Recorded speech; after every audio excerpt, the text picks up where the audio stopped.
The pads were popping again on Thursday, and a new tight end emerged from the fray. All that and much more on today's episode of Locked On Colts. Let's get to it.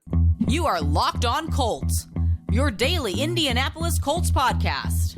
Part of the Locked On Podcast Network, your team every day.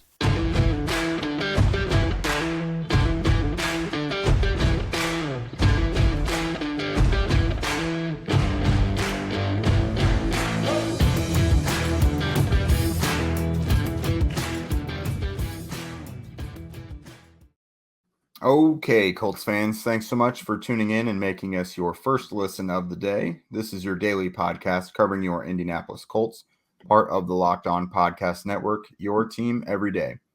I am Jake Arthur, joined as always by my partner, Zach Hicks. The Colts had another practice today. They were back in pads, and it was a good one.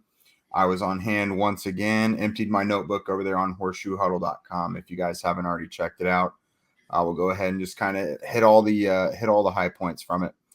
So at the beginning of the day, it's been pretty customary for us to get some little roster move or nugget that the Colts have done. This morning they worked out free agent offensive tackle Kendall Lamb. You know, Dennis Kelly's been banged up, Carter O'Donnell banged up, so it makes sense. Guys who did not participate in practice today: defensive tackle Byron Cowart, wide receiver DeMichael Harris, offensive lineman Dennis Kelly, like we mentioned, linebacker Brandon King, running back Devontae Price, linebacker Forrest Rhyne, safety Armani Watts, and defensive tackle Chris Williams. That's kind of a laundry list of guys, but luckily you're not really playing with fire there in terms of really important guys quite yet. Speaking of really important guys, though, center Ryan Kelly did briefly go out for about a drive, got up gingerly after one play. When he left the field, Danny Penner rolled over from right guard to center, and then Jason Spriggs went in to cover right guard. Spriggs has been the second team right guard throughout camp so far, so that, I guess, makes some sense. It rained all morning, but it stopped in time for practice to be played outside. But there was a lot of issues with ball security and things like that, and securing catches throughout the first half of practice. So it was a little sloppy. Much of what the team worked on during the 11-on-11s was both the deep and short red zone situations, lots of read option stuff, and then the hurry up offense. Starting with the quarterback, Matt Ryan, of course, he was 11 of 14 passing with a touchdown. He hit his first 7 passes of the day, and it went to 6 different receivers. The first guy who had multiple catches was Mo Alley-Cox, and that was on Ryan's only touchdown of the day. His leading receivers, Pittman, Mo, Drew Ogletree, and Hines each had at least 2 catches. I think Pittman had 3. So we're seeing him distribute the ball, but he also has his favorites. Yeah, there's a lot of guys to talk about here, but the one clip that kept going around, I think the Colts social posted it, was that Nyheim Hines catch along the sideline. I think he went up, contorted his body around, and made a circus catch. I think it was against... It was against Nick Cross. Yeah, against safety. Yep, Nick Cross. Yep. And again, this is just how I view all this stuff. It didn't look like Hines was coming out of the backfield on that one. It looked like he was out there at receiver, and he was, running a vertical route there. So again, more excitement. Nyheim Hines playing more wide receiver. But one other thing I want to ask before we jump into the star of the day is the Mo Alley-Cox connection. Mm-hmm. How has that connection looked in camp so far? Because we've said it for 4 years now. This is the Mo Alley-Cox breakout year. And every year we see it for like one or 2 games, like just 1 or 2 games where it's like, oh, this is Mo Alley-Cox. Like he can be, a receiving tight end, a really good receiving tight end, but it's just never really happened. How has that connection looked here in camp? Does it look as good as, again, early in the season in 2020, Phillip Rivers and Mo Alley-Cox had a great connection going? Yeah, I mean, it looks natural. I mean, this is the first time that Mo has been indisputed the top tight end. There's always been Jack Doyle or Eric Ebron before that as the main guy, kind of, I don't want to say in the way, but higher up in the pecking order than Mo. And Matt Ryan seems to be treating Mo like a normal tight end one. He's kind of a safety blanket. Whenever Matt gets, pushed out of the pocket and he has to roll out, he's looking towards the short boundaries, and it's usually someone like Mo who's right there to get it. I would say most of Mo's catches so far have been, kind of within 10 yards, middle of the field, or those shorter boundary throws. So it's a lot of tight end security blanket stuff. He likes him so far. As far as like tight ends that he's targeting more downfield, would probably be more like Drew Ogletree, occasionally Kylan Granson, although Granson's stuff's been a little shorter too. But no, it looks like Mo is, getting all the normal tight end 1 targets. Yeah, I'm wondering if he can be like an Austin Hooper type guy for Matt Ryan. Matt Ryan had a lot of success with Austin Hooper, and that's what got Austin Hooper that giant contract with the Cleveland Browns a couple years ago. I'm wondering if we can see kind of a similar thing there where, it's not super high yards per catch, but there are some, good touchdown numbers, good catch numbers overall, and just kind of that safety blanket. But, speaking about tight ends here, the one guy who I kept seeing from everybody on Twitter, literally you could not scroll any Colts beat reporter, anybody who was at practice without seeing this guy's name. It was rookie Drew Ogletree. This is a guy who, and before I let you take away here, I will say that this is just from one source, talking to a guy who has some connections within the Colts. He was saying that the Colts were pretty high on Ogletree. I know we said that a lot on this podcast, but they were they were higher on him than Jelani Woods for this upcoming season, which isn't out. It's insane to say because Ogletree was coming from such a small school, but he's a guy who's just so far ahead in his development, great athlete, former wide receiver. So I'm not completely shocked by it. And so far in camp, Jake, today obviously is a great example for Ogletree, but has Ogletree looked like, I again, don't want to compare him one-on-one, but has he kind of looked like the more NFL-ready tight end right now than Jelani Woods? Yeah, aside from Mo, Drew has been the most involved in the passing game and the one who makes it look the easiest, I guess. Woods has been involved, and he makes some plays here or there. I think so far Woods kind of looks better in one-on-ones. And Kylan Granson had, the higher volume day on Wednesday, but it did not look the same as what Drew Ogletree's looked like. Granson's, it just kind of looked like they were trying to get him the ball quickly, shorter routes and stuff. How Ogletree's day started, his biggest play of the day, it's about 15 yards and 7-on-7s. Matt found him right up the gut. Drew said, he saw a safety moving, so he kind of thought he was going to get it. And he just stuck a hand up and grabbed it right out of the air. It was really reminiscent of Mo Alley-Cox against the Raiders in 2018. But that, of course, caught everyone's attention. We're like, oh, wow, that was a really nice catch, whatever. But then he got like 3 straight catches. Like he got that one from Ryan, and then the second unit came out, and it was Nick Foles. Nick Foles throws to him 2 straight times. His first catch Foles was pretty much a touchdown. The refs ruled it out of bounds, but a lot of us on the sideline thought it was a score. So yeah, he was really heavily involved today. That huge play was just the beginning of a really productive day otherwise. So it's really been this kind of a synopsis of camp for him so far. He made the big play, but really he's been involved the whole time. We all kind of thought he would be tight end 4, but he's rotated in with the 1s and 2s throughout camp. Today was really nothing new other than he had that one really spectacular play. Yeah, no, and it's going to be really fascinating to see what they do with those tight ends behind because, like we said a lot, the Colts have kept 4 tight ends on the team at once plenty of times in the Frank Reich era. 2018, they did it for a lot of the year. 2019, 2020, they had a lot of spurts where they had 4 tight ends on the roster. But they always had one of those tight ends was the injury reserve guy or a guy who didn't play very much. With these guys, it seems like you have 4 tight ends, but you have the one guy who's the top dog. Mo Alley-Cox, he's going to get all the run. He's going to see, 60, 65% of the snaps, whatever it is, whatever Jack Doyle and them usually got. Mo Alley-Cox is going to be the top guy. But behind that, it could probably vary from week to week, from game to game. You could see these guys rotating a lot because I think they're all kind of on a similar level. They just bring different things. Jelani Woods is your complete freak show where you want to get him down the field as vertical as possible. Drew Ogletree is kind of your more versatile player who can probably line up and block a little bit better than a Kylan Granson, but he's also more of a big body guy. And then Granson's more of a yards after catch type of guy and smooth route runner.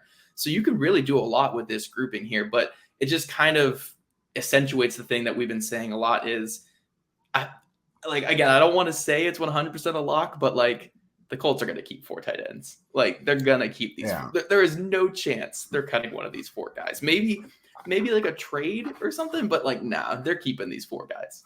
I think it's more likely that they keep 4 tight ends than they keep 6 receivers like we've seen them do in the past. Like, there's no reason for them to want to move past any of these 4 tight ends, really. I just don't see it happening, especially with Drew Ogletree. Like we said, at one point we thought he'd probably be tight end 4. Looking at times like the top tight end, you got to keep all 4. Right. There's no reason otherwise. Yeah. And then a couple other guys, just quick footnotes. Michael Pittman and Ashton Doolin both stacked another solid day again. Pittman has just become really physical in the alpha receiver. It doesn't really matter who's on him anymore. Stefan Gilmore is like a true lockdown corner. We've seen it in practice so far. But one guy who's able to beat him is Pittman. And then Doolin is just out here. Again, his thing is consistency. Like, he had the really great play Wednesday, but he's showing up and he's making catches throughout the day. Chunk plays, routine plays. It's all simple for him at this point. Love to see it. The depth is so big, and Doolin's going to be a big part of that. So I'm excited to keep seeing him have these good days back to back. Yeah, and so the Colts are the beneficiaries of signing Doolin as an undrafted free agent and developing him. For other teams, hindsight's 20/20. But for Dave, hindsight is 20/20 also, and you can't change the past. But what if you could get a little help from your future self? Maybe you'd ask to borrow a little cash. Now you can with Dave. Dave is the banking app that can help you get up to $500 instantly with extra cash. That's more money to fill your tank, buy a wedding gift, or catch up on bills. You can finally tackle those expenses that have been stressing you out without any hangups. There's no interest and no credit check needed. Millions of people have already downloaded the Dave app to get financial relief that they need with extra cash. So if you're in a pinch and you need some extra help, download Dave and think of it as a helping hand from future you. Download the Dave app from the App Store right now. That's DAVE. Sign up for an extra cash account and get up to $500 instantly. For terms and conditions, go to dave.com/legal. Instant transfer fees applies. Banking provided by Evolve, member FDIC. Future you will thank you. So, Zach, time to talk defense. One impression I have of this defense, number one, is it's going to be really good. And although Matt Ryan kind of had, I'm not going to say an easy day, but he kind of did what he needed to and did what he wanted early on. Again, got his first 7 completions. But in the second half of practice, particularly in the hurry-up 2-minute stuff near the end, the defense really stepped it up. Ryan went from going 7 of 7 initially to he finished 4 of 7 in his next 7 passes. There was a bunch of pass breakups late, both against Ryan and Nick Foles. The defense just stepped up. They came to not only make plays on the ball, but make plays on the receivers too. They were, I'm not going to say headhunting, but they were trying to separate receivers from the ball. It was a really impressive showing, especially from the secondary, I thought. Yeah, this defense, we said it a lot. They are a very proud group with a lot of guys who feel like they have something to prove. It could be former defensive player of the year, Stephon Gilmore. It can be continual all-pro Darius Leonard. These guys all play with a chip on their shoulder. It's how they've always been. And it doesn't shock me to see this group coming out firing against, an offense where, look, in camp, defenses are always kind of going to be on the downside of these things because, you have a lot of 7-on-7s where you don't have a pass rush, or, even with your 11-on-11s, you're not allowed to touch the quarterback. So, there are going to still be throws and stuff like that when it would normally be a sack or a pressure. The defense do kind of hit the short end of the stick a lot, but seeing a lot of the good things coming out from this defense, seeing guys like Gilmore stepping up and competing, seeing the young guys stepping up as well. It's always great to see, and I'm just so intrigued by what this defense is going to look like come the regular season, because it's the first time we've seen a scheme change with this defense under Frank Rivera. So how will that look, and how seamless will that scheme change be? I still think that's kind of to be seen, but they have a lot of talent and a lot of good players. So it wouldn't shock me if this group does ascend past what Matt Eberflus's scheme kind of had them kind of being stagnant at the last couple seasons. Yeah, and obviously one of the biggest jolts to this whole new defense is Stephon Gilmore. He's someone I really wanted to talk about first before we moved on, because we've got to show some appreciation for the Colts having a guy like this. We had a whole segment recently where we talked about it almost seems overlooked that the Colts got him. And Right. man, he looks so much more like the Stephon Gilmore people already know about than the guy that has been banged up and doesn't look like himself. And one thing I'm really impressed about with him is he goes to battle with Michael Pittman Jr. all the time. That's a given. Pittman is the top dog. But it almost seems like he's taking it upon himself to like help Alec Pierce out. Like, he doesn't give Pierce an inch of room. He doesn't give him anything free. Like, he is giving Pierce on the job training for any other top corner that he's going to face throughout the year. He gave him a big pop today late in the day. Ryan looked for him on kind of a dig route. Gilmore just popped him and dislodged the ball as soon as it got there. He just is not taking it easy on any of these guys. He's playing the ball. He's going for picks and things like that. He almost had 2 picks today, but they got broken up. It's going to be really dangerous for the Colts that they have a guy like him now. Yeah, like we said a couple weeks ago when we were talking, Colts defensive backs, and we were talking with Hag, having a corner in this type of scheme, in a single high scheme, that you feel so comfortable can just lock down that one side to where your single high safety can, keep their attention over the middle of the field or keep their attention on the other side of the field. That is so, so huge. We saw it with the boom days back in the old Seattle cover 3, where Richard Sherman was so great that Earl Thomas kind of shaped the other side a little bit. And obviously this scheme is so much different from what the Seattle cover 3 was. But in the same kind of similar principle, it is that single high safety who has to man the whole field. If you can, anytime you can limit the scope of vision for that free safety and kind of help them key in on other things rather than having to scan the whole field, it just adds, it just makes life so much easier for that free safety. So Gilmore is not only just a great player in his own sense, he makes life easy for everyone around him. So I'm not shocked by how good he's playing, because again, if you watch his film from last year, he's still Stephon Gilmore.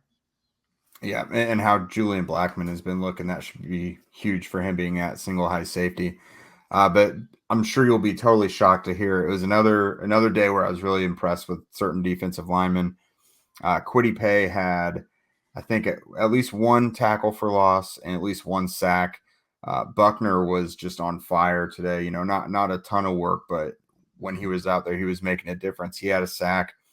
Ifeadi Odenigbo, second day in a row that he had a sack. He had Nick Foles killed from the start. It was one where they actually had to blow the whistle, which they don't always do when it's going to be a would-be sack. And then Dio was a menace. I think I gave him 2 tackles for loss today. He had one where, to me, I think he's looked more athletic and a little better inside, but this came from the left end. Okay. He had one where I think it was Ryan Vandemark. It was either Ryan Vandemark or Jordan Murray. He just kind of had him stacked and shed him, and then just fell right down and killed the running back right there for probably not a loss, but it was no gain. I think it was CJ Verdell. But it just seemed like a veteran move to me. Like, he showed some patience there. So I was really impressed with that. Yeah, anytime you can see it and stacking those good days in camp is so big, and seeing Dio continually step up. And Ifeadi Odenigbo, it's a guy who I feel like we haven't given him the proper conversation here on the podcast, for lack of a better word. We haven't really talked about, because, we're always the Banogu, Taekwon Lewis, Dio Odenigbo, those are the guys that you want to see succeed. But Ifeadi Odenigbo is kind of like, it's kind of like what they had with Al-Qadim Muhammad, but like kind of like a better version. I've always been kind of a bigger fan of Ifeadi Odenigbo than a guy like Al-Qadim Muhammad, because I think Odenigbo brings a little bit more as a pass rusher. I think he can offer a little bit more. I think he had a career high of 7.5 sacks with the Vikings a couple years ago. I think he's a quality player. So if he ends up settling into, maybe like Clelin Ferrell's role with the Raiders last year in Gus Bradley's defense, where, it was like 200 snaps or so, nothing too crazy, but it was productive 200 snaps when he played, and that's all the Colts really need out of that position. I think that's a quality depth player, and you want to see, him again, just keep stacking those good days, because he is a quality player to have. Yeah, he's quietly doing it. Again, it's been a couple days in a row with a sack, but that's not to say there hasn't been other big unseen things that the coaching staff has circled as well. Yeah. Yep. So for all you guys who are degenerates, loving all this training camp stuff, loving the bottom of the roster guys, we have even more fun stuff for all the degenerates out there. Bet online. BetOnline.net is the fastest and easiest way to check in on all your betting needs. Find all your favorite sports and events at the #1 online source for odds, lines, and games. Find reviews and news of every league, including Major League Baseball, NFL, NBA, NHL, combat sports, esports, and even golf. BetOnline continues to be the top online resource for all of your sports wagering information. From live in-game betting, scores, and podcasts, they have you covered. And like I mentioned, if you guys are degenerates and you just really want to get into the betting mood, there is odds out there for the Colts and Bills preseason game next Saturday. The Bills are currently favored by 3.5 points. So if you are like Jake and you're a big believer in the things that, Forrest Ryan can do out there, if he's healthy, if you think Forrest Ryan is a big enough swing to where the Colts can beat the Bills backups, go to BetOnline today and bet on the Colts. Head to BetOnline today and use your mobile device to learn more about the action happening. BetOnline, where the game starts. All right, guys. So for this last segment, what was that? I said, "Oh yes." I was like, "Oh gosh, did he say something important?" But no, you guys, can't. I'm sure you guys can't tell whether that's me or my daughter in the background. She's giving her input throughout the show, as you can hear. She's doing more than me on this episode for sure. But going into our last segment, since we kind of already hit on the offense and defense, we wanted to give you guys an update on some of the roster battles that are happening with the Colts. We highlighted a lot of these roster battles and camp battles to keep an eye on going into training camp. But now we're kind of 2 weeks through camp, and I feel like a lot of these spots are clearly taking shape. So let's start with one that Chris Ballard hinted at before camp started, one that we were circling, and one that it's actually not really been much of a battle so far, but Matt Pryor versus Bernhard Reiman. This again was one that we thought Reiman could come in and take a lot of OT1, left tackle 1 snaps, but from what you've seen in camp, Jake, I mean, it's been all Matt Pryor, right? Yeah, I've been keeping an eye out for it, and I haven't seen Reiman at left tackle with the ones yet. So obviously we've got to give this edge to Pryor here. I've heard all positives about Reiman so far, and just because he hasn't been getting snaps with the ones doesn't mean he's been doing anything wrong. It just means, to me, more so, Pryor hasn't done anything to relinquish any snaps. Right. I think Pryor's perfectly fine. I think he knows how to handle someone like Yannick Ngakoue. Like, seeing those two, the respect they have for each other after every rep they have against each other is really cool to see. But I think, like, Bernhard Reiman, for example, one of the things you see him get slipped up on is like the length or athleticism of other defenders playing below the tackle's belly, which is, maybe it's the arm length thing. I don't know. But it's just something Pryor's able to handle better right now, for example. Yeah. Matt Pryor has better length, better size, and more experience, and he played well last year. So, I mean, it doesn't shock me that Matt Pryor is kind of taking that job and running with it. But another battle that we kind of circled and we're a little more intrigued about going into camp, which probably not as defined right now, is the battle for wide receiver 5 or maybe wide receiver 6 as well. We don't know how many they might keep at that position, but is Des Patman still solidified as that wide receiver 5, or are guys like Isaiah Ford and Kiki Kuti making their case, in your opinion? I would say it's more murky. I think we know who those top 4 are, but between 5, I can't give it to one guy or the other right now. I think the Colts probably like Patman more and hope that he comes around and does it, but he's kind of like the Kylan Granson of the wide receiver group right now. Like, he looks good. He can, he can do some things, but he just hasn't really done anything big yet. He hasn't done anything to stand out and separate himself. But QT, on the other hand, I've talked a lot about him, especially lately, and I think he does a little more for you. He provides some in the run game. He's primarily a slot guy, but he can line up a little bit outside as well. So QT, like, if it was me making the decision, I would be really tempted to give QT the wide receiver 5 job right now. But again, I think the Colts probably really want Pittman to take control of it. Right. And then the other guy that we're not factoring into this is Mike Strawn. We don't know if he'll be ready for regular season, if he'll stay on the PUP list going into the regular season, if he'll be an IR candidate or something like that. We have no clue what's going on on that front. So he's another guy who factors into this, but that's still one to keep an eye out on. Another key depth spot that we were kind of circling, and Chris Ballard also mentioned going into the offseason, was the battle for snaps behind the top 2 interior defensive linemen. From everything that you told me, it's more the veteran guys getting those snaps. Do you think the rookies have kind of earned more snaps throughout camp, or is it still kind of those veteran guys taking a bulk of those snaps? Yeah, so the rookies have started to catch up a little bit. Curtis Brooks and Eric Johnson, I've noticed particularly in the last couple of days, they're getting a little more look with the 2s. But it's still kind of Byron Cowart and RJ McIntosh seems to be the guys getting the favor. The whole thing is kind of thrown off right now because Chris Williams, who came in as the 3rd guy, he's been hurt since the first practice. And then Byron Cowart and RJ McIntosh, like I said, were kind of the next guys up. But Cowart was out today at least. So it's been Curtis Brooks is definitely, in my opinion, the next guy in there. He's who I've seen the most with the 2s lately. And then Eric Johnson is getting more and more, I think. And I think he's really flashing in the one-on-ones in particular. His quickness and his speed just really jumps out. But yeah, the young guys are catching up. I think within the next week or so, I think we'll see both of them getting a lot more run with the 2s, maybe even some more with the 1s. But yeah, I think they're letting the veterans kind of lead the way for now, but they're definitely giving the younger guys the opportunities coming up. Gotcha. So again, that's another one just to keep watching, especially in the preseason games, because those are going to decide a lot what happens at those spots. Going to the second level, getting now with the linebacker group, we have 4 locks at linebacker. So there's 1 to 2 spots that are kind of up for grabs. Now, from everything that I've seen from reports in camp, from people writing about camp, the way that I would rank it just from things I've seen is JoJo Domann, Forrest Rhyne, and Sterling Weatherford are kind of flip-flop there. And then Brandon King, I haven't really seen much about. Would you kind of agree that that's kind of the order right now? Like Domann is kind of separated himself as kind of that top guy as the 5th linebacker? Yeah, I would totally agree.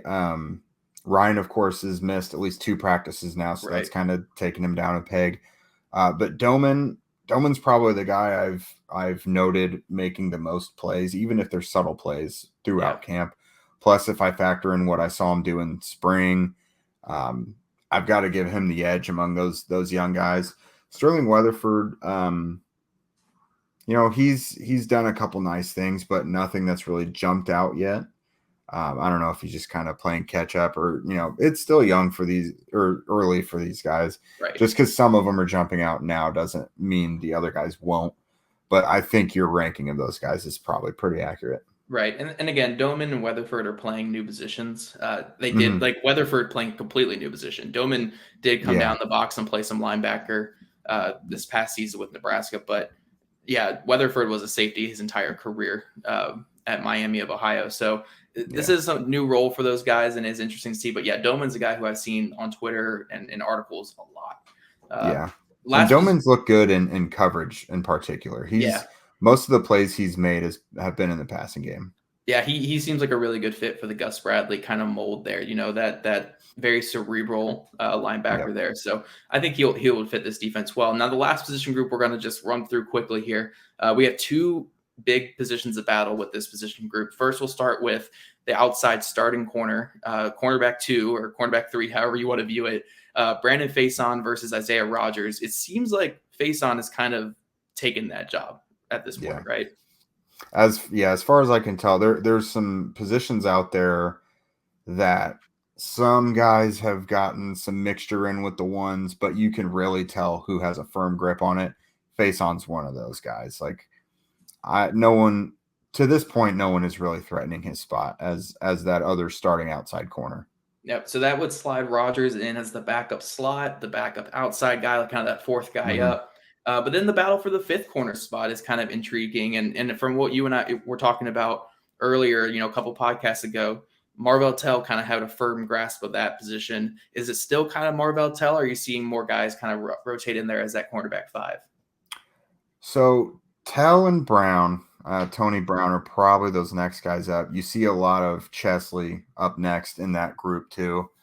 They're rotating a lot of corners. There really aren't any corners that aren't getting any run. but I think Tell is getting his due.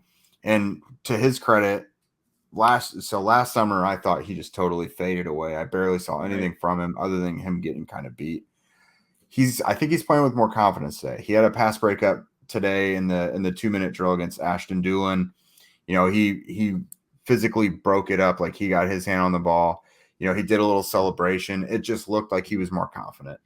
And to me, that's great. I'm making a note that he's 2 years ago now, or 2019, I guess, because 2 years ago was the COVID year. So he's got a lot of making up to do, but I've liked what I've seen. I like what I've seen from Tell much better this summer than I did last summer.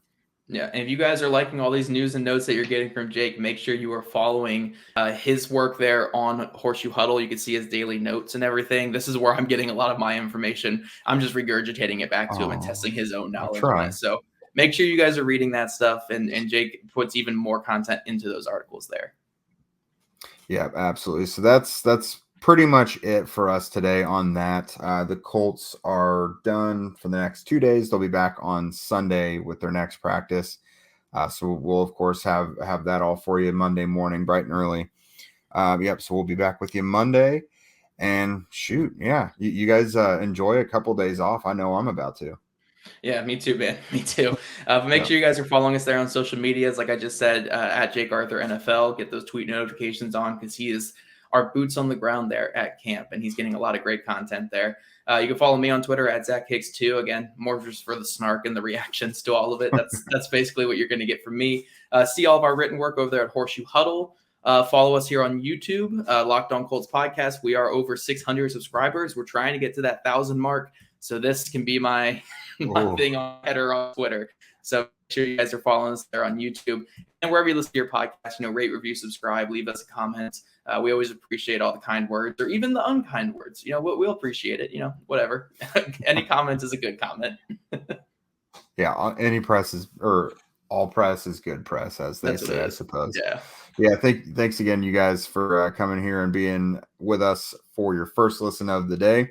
Now go make your second listen, the Locked On NFL podcast. That's our national NFL experts and insiders keeping you guys dialed in with the biggest stories and the latest news from around the league. We'll see you next week.